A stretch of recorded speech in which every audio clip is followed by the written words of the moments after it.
ಪ್ರೀತಿಯ 10ನೇ ತರಗತಿಯ ವಿದ್ಯಾರ್ಥಿಗಳೇ, ನಾವು ಈ ವಿಡಿಯೋದಲ್ಲಿ ಪೈಥಾಗೋರಸ್ ಪ್ರಮೇಯವನ್ನು ಕಲಿತಾ ಹೋಗೋಣ.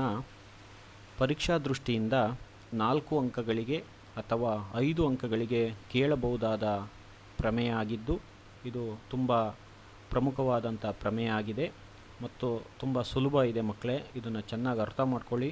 ನಾವೀಗ ಇದನ್ನು ಕಲಿತಾ ಹೋಗೋಣ. ಮೊದಲಿಗೆ ಹೇಳಿಕೆ ಈ ಥರ ಇದೆ. ಒಂದು ಲಂಬಕೋನ ತ್ರಿಭುಜದಲ್ಲಿ ವಿಕರ್ಣದ ಮೇಲಿನ ವರ್ಗವು ಉಳಿದೆರಡು ಬಾಹುಗಳ ಮೇಲಿನ ವರ್ಗಗಳ ಮೊತ್ತಕ್ಕೆ ಸಮನಾಗಿರುತ್ತದೆ. ಎಲ್ಲರೂ ಕೂಡ ಚಿತ್ರವನ್ನು ಗಮನವಿಟ್ಟು ನೋಡಿ. ತ್ರಿಭುಜ ABC ಇದು ಲಂಬಕೋನ ತ್ರಿಭುಜ. ಪೈಥಾಗೋರಸ್ ಪ್ರಮೇಯ ಲಂಬಕೋನ ತ್ರಿಭುಜಕ್ಕೆ ಅನ್ವಯವಾಗುವ ಪ್ರಮೇಯವಾಗಿದೆ. ಇದು ನಾವು ಗಮನವಿಟ್ಟು ನೋಡಬೇಕು ಮಕ್ಕಳೇ. ಏನು ಲಂಬಕೋನ ತ್ರಿಭುಜ ಅಂದರೆ, ಒಂದು ತ್ರಿಭುಜದಲ್ಲಿ ಒಂದು ಕೋನದ ಅಳತೆ 90 ಡಿಗ್ರಿಗೆ ಸಮನಾಗಿದ್ದರೆ ಅಂಥ ಒಂದು ತ್ರಿಭುಜವನ್ನು ನಾವು ಲಂಬಕೋನ ತ್ರಿಭುಜ ಅಂತ ಕರಿತೀವಿ. ತ್ರಿಭುಜ ABCಯಲ್ಲಿ ಕೋನ B 90 ಡಿಗ್ರಿಗೆ ಸಮ ಇದೆ. ಆದ್ದರಿಂದ ತ್ರಿಭುಜ ABC ಒಂದು ಲಂಬಕೋನ ತ್ರಿಭುಜವಾಗಿದೆ. ಹಾಗಾದರೆ ವಿಕರ್ಣ ಎಂದರೇನು ನೋಡಿ ಮಕ್ಕಳೇ. ಈ ತ್ರಿಭುಜ ABCಯಲ್ಲಿ ಕೋನ B 90 ಡಿಗ್ರಿ ಇದೆ. ಈ ಕೋನ ಬಿಗೆ ಒಂದು ಅಭಿಮುಖ ಬಾಹು ಇದೆ ತ್ರಿಭುಜ ABCಯಲ್ಲಿ. ಅದು ಯಾವುದು ಅಂದರೆ AC. ಇದನ್ನು ನಾವು ವಿಕರ್ಣ ಅಂತ ಕರಿತೀವಿ. ಹಾಗಾದರೆ ವಿಕರ್ಣ ಎಂದರೇನು?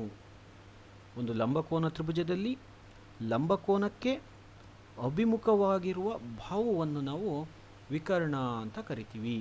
ಅಲ್ಲಿಗೆ ತ್ರಿಭುಜ ABCಯಲ್ಲಿ ಕೋನ B 90 ಡಿಗ್ರಿ. ವಿಕರ್ಣ ಯಾವುದು ಅಂದರೆ AC. ACಯನ್ನು ಹೊರತುಪಡಿಸಿ ಇನ್ನು 2 ಬಾಹುಗಳಿದೆ ತ್ರಿಭುಜ ABCಯಲ್ಲಿ. ಅದು ಯಾವ್ದ್ಯಾವುದು ಅಂದರೆ AB ಮತ್ತು BC. ಹಾಗೆ ಒಂದು ರಚನೆಯನ್ನು ಮಾಡಿದ್ದೇವೆ. ಏನಪ್ಪ ಅಂದರೆ BD ಲಂಬರೇಖೆ AC. ಈ BD ರೇಖೆ ACಗೆ ಲಂಬರೇಖೆ ಆಗಿದೆ. ಈಗ ಮೊದಲನೇದು ದತ್ತ. ಚಿತ್ರದಲ್ಲಿ ಏನಿದೆ ಅಂತ ನಾವು ಅದನ್ನು ಹೇಳ್ಬೇಕಾಗುತ್ತೆ. ತ್ರಿಭುಜ ABCಯಲ್ಲಿ ಕೋನ B 90 ಡಿಗ್ರಿ. ಇದು ದತ್ತ ಆಗಿದೆ. ಎರಡನೇ ಹಂತ ಸಾಧನೀಯ. ಸಾಧನೀಯದಲ್ಲಿ ನಾವು ಏನನ್ನು ಈ ಪ್ರಮೇಯದಲ್ಲಿ ಸಾಧನೆ ಮಾಡೋಕ್ಕೆ ಹೊರಟಿದ್ದೀವಿ ಅದನ್ನು ಹೇಳ್ಬೇಕಾಗುತ್ತೆ. ಏನು ನಾವು ಸಾಧಿಸಕೊಳ್ತಿರೋದು? ವಿಕರ್ಣದ ವರ್ಗ. ವಿಕರ್ಣ ಅಂದರೆ AC, ವಿಕರ್ಣದ ವರ್ಗ ಅಂದರೆ AC². ಅದು ಯಾವುದಕ್ಕೆ ಸಮ? ಉಳಿದೆರಡು ಬಾಹುಗಳು ಅಂದರೆ AB ಮತ್ತು BC. ಉಳಿದೆರಡು ಬಾಹುಗಳ ವರ್ಗ ಅಂದರೆ AB² ಮತ್ತು BC². ಉಳಿದೆರಡು ಬಾಹುಗಳ ವರ್ಗಗಳ ಮೊತ್ತ ಅಂದರೆ AB² + BC². ನೋಡಿ ಮಕ್ಕಳೇ, AC² = AB² + BC² ಅಂತ ನಾವಿಲ್ಲಿ ಸಾಧನೆಯನ್ನು ಮಾಡಬೇಕಾಗಿದೆ. ಈ ಒಂದು ಸಮೀಕರಣದಲ್ಲಿ ನಮಗೆ ನಮ್ಮ ಇಡೀ ಪೈಥಾಗೋರಸ್ ಪ್ರಮೇಯನೇ ಅಡಗಿದೆ. ಏನಪ್ಪ ಅಂದರೆ ನೋಡಿ, ವಿಕರ್ಣದ ಮೇಲಿನ ವರ್ಗವು ಉಳಿದೆರಡು ಬಾಹುಗಳ ವರ್ಗಗಳ ಮೊತ್ತಕ್ಕೆ ಸಮ. ಇದನ್ನು ನಾವೀಗ ಸಾಧಿಸಬೇಕು. ಮೂರನೇ ಹಂತ ರಚನೆ. ಇಲ್ಲೊಂದು ರಚನೆಯನ್ನು ಮಾಡಿದ್ದೀವಿ ಮಕ್ಕಳೇ. ಅದೇನಪ್ಪ ಅಂದರೆ BD ಲಂಬರೇಖೆ AC ಎಳೆಯಿರಿ. ನಾಲ್ಕನೇ ಹಂತ ಸಾಧನೆ. ಅದರಲ್ಲಿ ಹೇಳಿಕೆ ಮತ್ತು ಕಾರಣ ಅಂತ 2 ಹಂತಗಳು ಬರುತ್ತೆ. ಈಗ ಏನು ಮಾಡ್ಬೇಕು ನಾವೀಗ? ತ್ರಿಭುಜ ABC ಇದು ನಮ್ಮ ಒರಿಜಿನಲ್ ತ್ರಿಭುಜ. ಈಗ ಅದರೊಳಗಡೆ ಮತ್ತೆರಡು ತ್ರಿಭುಜಗಳಿದೆ. ಯಾವುದು ಅಂದರೆ ತ್ರಿಭುಜ ABD, ಮತ್ತೊಂದು ತ್ರಿಭುಜ BDC. ಈಗ ನಾವು ಮೊದಲಿಗೆ ತ್ರಿಭುಜ ABC ಒರಿಜಿನಲ್ ತ್ರಿಭುಜ ಹಾಗೂ ಮೇಲಿನ ತ್ರಿಭುಜ ABDಗಳನ್ನು ತೆಗೆದುಕೊಳ್ಳಬೇಕು. ಈ ಎರಡೂ ತ್ರಿಭುಜಗಳು ಸಮರೂಪ ತ್ರಿಭುಜಗಳು ಎಂದು ನಾವು ಸಾಧಿಸಬೇಕು. ಸಮರೂಪ ತ್ರಿಭುಜಗಳು ಅಂದರೆ ಎರಡೂ ತ್ರಿಭುಜಗಳ ಅನುರೂಪ ಕೋನಗಳು ಸಮ ಎಂದು ನಾವು ಸಾಧಿಸಬೇಕು. ಅನುರೂಪ ಕೋನಗಳು ಸಮನಾದಾಗ ಅವುಗಳ ಅನುರೂಪ ಬಾಹುಗಳು ಸಮಾನುಪಾತದಲ್ಲಿರುತ್ತವೆ. ಆಗ ಎರಡೂ ತ್ರಿಭುಜಗಳು ಸಮರೂಪ ತ್ರಿಭುಜಗಳಾಗಿರುತ್ತವೆ. ಒಟ್ಟಾರೆಯಾಗಿ ಮಕ್ಕಳೇ, ತ್ರಿಭುಜ ABC ಮತ್ತು ತ್ರಿಭುಜ ABDಗಳು ಸಮರೂಪ ತ್ರಿಭುಜಗಳು ಎಂದು ನಾವು ಸಾಧಿಸಬೇಕು. ಹಾಗಾಗಿ ಈ ಎರಡೂ ತ್ರಿಭುಜಗಳ ಅನುರೂಪ ಕೋನಗಳು ಸಮ ಅಂತ ನಾವಿಲ್ಲಿ ಸಾಧಿಸಬೇಕು. ಹಾಗಾದರೆ ಯಾವ ಕೋನಗಳು ಸಮ ಅನ್ನೋದನ್ನು ನಾವೀಗ ನೋಡ್ತಾ ಹೋಗೋಣ. ಮೊದಲನೇದು ಕೋನ A = ಕೋನ A. ಕಾರಣ ಉಭಯ ಸಾಮಾನ್ಯ. ಚಿತ್ರ ನೋಡಿ ಮಕ್ಕಳೇ. ತ್ರಿಭುಜ ABCಯಲ್ಲಿ ಕೋನ A, ತ್ರಿಭುಜ ABDಯಲ್ಲಿ ಕೋನ A ಎರಡೂ ಕೂಡ ಸಮ ಇರುತ್ತೆ. ಅದೇ ಥರ ಮತ್ತೊಂದು ಕೋನ ABC. ಇಲ್ಲಿ ನೋಡಿ ಮಕ್ಕಳೇ, ಕೋನ ಎ ಬಿ ಸಿ ನಮಗೆ ಒರಿಜಿನಲ್ ತ್ರಿಭುಜದಲ್ಲಿ ಕೋನ ಎ ಬಿ ಸಿ 90 ಡಿಗ್ರಿ ಇದೆ. ಅದೇ ರೀತಿ ಮೇಲಿನ ತ್ರಿಭುಜದಲ್ಲಿ ಕೋನ ಎ ಡಿ ಬಿ ಇದು ಕೂಡ 90 ಡಿಗ್ರಿಗೆ ಸಮ. ಕೋನ ಎ ಬಿ ಸಿ ಈಕ್ವಲ್ಸ್ ಕೋನ A D B equals 90 degree. ಕಾರಣ ದತ್ತ ಮತ್ತು ರಚನೆ. ನಮಗೆಲ್ಲ ಗೊತ್ತಿದೆ ಮಕ್ಕಳೇ, ಎರಡು ತ್ರಿಭುಜಗಳಲ್ಲಿ ಎರಡು ಕೋನಗಳು ಸಮನಾಗಿದ್ದರೆ ಮೂರನೇ ಕೋನನೂ ಕೂಡ ಸಮ ಇರುತ್ತೆ. ಇದನ್ನು ನಾವು 8ನೇ ತರಗತಿಯಲ್ಲಿ ಕಲಿತಿದ್ದೇವೆ ಒಳಕೋನಗಳ ಪ್ರಮೇಯದಲ್ಲಿ. ಏಕೆಂದರೆ ಒಂದು ತ್ರಿಭುಜದ 3 ಒಳಕೋನಗಳ ಮೊತ್ತ 180 ಡಿಗ್ರಿಗೆ ಸಮ ಇರೋದ್ರಿಂದ ಎರಡು ತ್ರಿಭುಜಗಳಲ್ಲಿ ಎರಡು ಕೋನಗಳು ಸಮನಾಗಿದ್ದರೆ ಮೂರನೇ ಕೋನ ಅದು ಸಮನಾಗಿರುತ್ತದೆ. ಆದ್ದರಿಂದ ಈ ಎರಡು ತ್ರಿಭುಜಗಳಲ್ಲಿ ಅನುರೂಪ ಕೋನಗಳು ಸಮ ಆಯಿತು. ಹಾಗಾಗಿ ತ್ರಿಭುಜ ಎ ಬಿ ಸಿ ಸಮರೂಪ ತ್ರಿಭುಜ ಎ ಬಿ ಡಿ. ಕೋಕೋ ನಿರ್ಧಾರಕ ಗುಣ. ಈಗ ಎರಡು ತ್ರಿಭುಜಗಳು ಸಮರೂಪ ತ್ರಿಭುಜಗಳಾಯಿತು.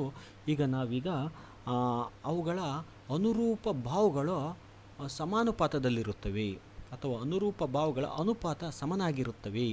ಅದನ್ನು ಬರ್ಕೋಬೇಕು ಮಕ್ಕಳೇ.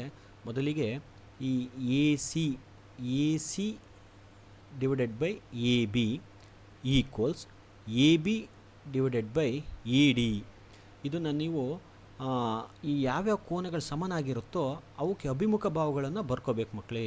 ಇಲ್ಲಿ ನೋಡಿ, ಮೊದಲನೇದು A C by A B ಹೇಗೆ ಬಂದಿದೆ ಅಂದರೆ, ನೋಡಿ ತ್ರಿಭುಜ ಎ ಬಿ ಸಿಯಲ್ಲಿ ಕೋನ ಬಿ 90 ಡಿಗ್ರಿ ಇದೆ. ಇದಕ್ಕೆ ಅಭಿಮುಖ ಬಾಹು ಎ ಸಿ ಡಿವೈಡೆಡ್ ಬೈ ಈ ಮೇಲಿನ ತ್ರಿಭುಜದಲ್ಲಿ ಕೋನ ಡಿ 90 ಡಿಗ್ರಿ ಇದೆ. ಅದಕ್ಕೆ ಅಭಿಮುಖ ಬಾಹು ಎ ಬಿ. ಆ ಥರ ಬರ್ಕೊಂಡಿರೋದಿಲ್ಲಿ A C by A B equals A B by A D. ಈ ಥರ ಬರ್ಕೊಂಡಾಗ ಇನ್ನೂ ಒಂದು ಅನುಪಾತ ಬರುತ್ತೆ ನಮಗೆ. ಆ ಅನುಪಾತವನ್ನು ಬಿಟ್ಟು ನಮಗೆ ಎರಡು ಅನುಪಾತಗಳನ್ನ ಮಾತ್ರ ನಾವಿಲ್ಲಿ ಬರ್ಕೊತೀವಿ ಮಕ್ಕಳೇ. ಇಷ್ಟನ್ನು ಮಾತ್ರ ನೀವು ಅರ್ಥ ಮಾಡ್ಕೊಂಡ್ರೆ ಸಾಕು. ಈ ಅನುಪಾತ ಯಾವ ಥರ ಬರಿತೀವಿ ಅಂದರೆ A C by A B equals A B by A D. ಕಾರಣ ಏನಂದರೆ ಸಮರೂಪ ತ್ರಿಭುಜಗಳ ಬಾಹುಗಳ ಅನುಪಾತಗಳು ಸಮನಾಗಿರುತ್ತದೆ. ಅಲ್ಲಿಗೆ ಇದನ್ನು ಓರೆ ಗುಣಾಕಾರ ಮಾಡಿದಾಗ ಏನಾಗುತ್ತೆ ಅಂದರೆ A B square equals A C into A D. ಅನುಪಾತ 1, ಸಮೀಕರಣ 1. ಅದೇ ರೀತಿ ಮಕ್ಕಳೀಗ ತ್ರಿಭುಜ ಎ ಬಿ ಸಿ ಮತ್ತು ತ್ರಿಭುಜ ಬಿ ಡಿ ಸಿ, ತ್ರಿಭುಜ ಎ ಬಿ ಸಿ ಮತ್ತು ತ್ರಿಭುಜ ಬಿ ಡಿ ಸಿಗಳು ಎರಡೂ ತ್ರಿಭುಜಗಳನ್ನ ತೆಗೆದುಕೊಂಡು ನಾವು ಈಗ ಈ ಎರಡೂ ತ್ರಿಭುಜಗಳನ್ನ ಮತ್ತೆ ನಾವು ಸಮರೂಪ ತ್ರಿಭುಜಗಳು ಅಂತ ಸಾಧಿಸಬೇಕಾಗಿದೆ. ಈ ಮೊದಲನೇ ಹಂತದಲ್ಲಿ ಏನು ಮಾಡಿದ್ದು ಅದೇ ಥರ ನಾವೀಗ ಈ ಎರಡು ತ್ರಿಭುಜಗಳನ್ನ ಸಮರೂಪ ಅಂತ ಸಾಧಿಸಬೇಕು. ಮೊದಲನೇದಾಗಿ ತ್ರಿಭುಜ ಎ ಬಿ ಸಿ ಮತ್ತು ತ್ರಿಭುಜ ಬಿ ಡಿ ಸಿಗಳಲ್ಲಿ ಯಾವುದೇ ಸಮ? ಕೋನ ಸಿ ಈಕ್ವಲ್ಸ್ ಕೋನ ಸಿ ಉಭಯ ಸಾಮಾನ್ಯ. ನೋಡಿ ಮಕ್ಕಳೇ, ತ್ರಿಭುಜ ಎ ಬಿ ಸಿಯಲ್ಲಿ ಕೋನ ಸಿ ಇದೆ. ಅದೇ ಥರ ತ್ರಿಭುಜ ಬಿ ಡಿ ಸಿಯಲ್ಲೂ ಕೂಡ ಕೋನ ಸಿ ಇದೆ. ಹಾಗಾಗಿ ಅವೆರಡೂ ಕೂಡ ಅಳತೆ ಸಮ ಇರುತ್ತೆ. ಹಾಗೆ ಇನ್ನೊಂದು ಕೋನ ಯಾವ ಸಮ ಇದೆ? ತ್ರಿಭುಜ ಎ ಬಿ ಸಿಯಲ್ಲಿ ಕೋನ ಬಿ 90 ಡಿಗ್ರಿ ಇದೆ. ಅದೇ ಥರ ತ್ರಿಭುಜ ಬಿ ಡಿ ಸಿಯಲ್ಲಿ ಕೋನ B D C equals 90 degree ಇದೆ. ಕೋನ ಎ ಬಿ ಸಿ ಈಕ್ವಲ್ಸ್ ಕೋನ B D C equals 90 degree. ಕಾರಣ ದತ್ತ ಮತ್ತು ರಚನೆ.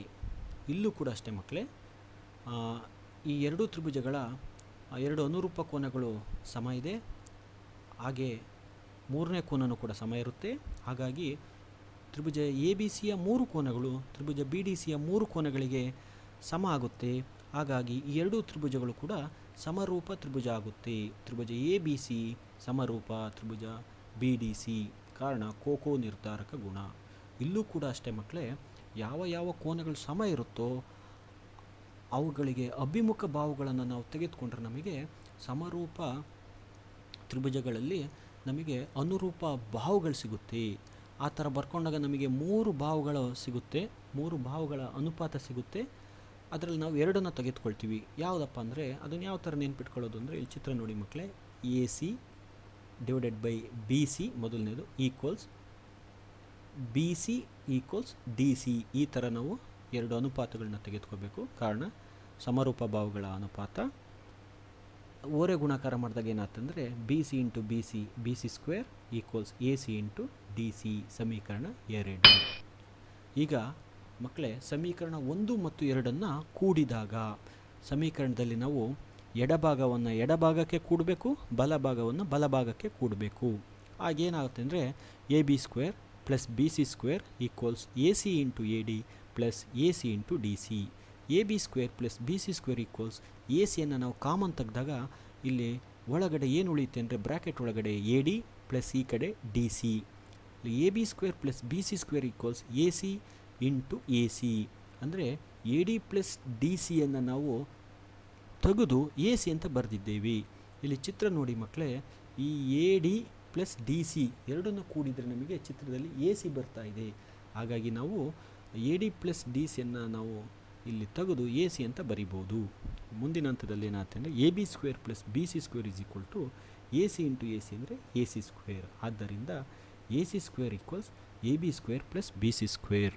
ನಾವಿಲ್ಲಿ ಈ ಒಂದು ಲಂಬಕೋನ ತ್ರಿಭುಜದಲ್ಲಿ ವಿಕರ್ಣದ ಮೇಲಿನ ವರ್ಗವು ಉಳಿದೆರಡು ಬಾಹುಗಳ ಮೇಲಿನ ವರ್ಗಗಳ ಮೊತ್ತಕ್ಕೆ ಸಮ ಅಂತ ನಾವಿಲ್ಲಿ ಸಾಧಿಸಿದ್ದೇವೆ.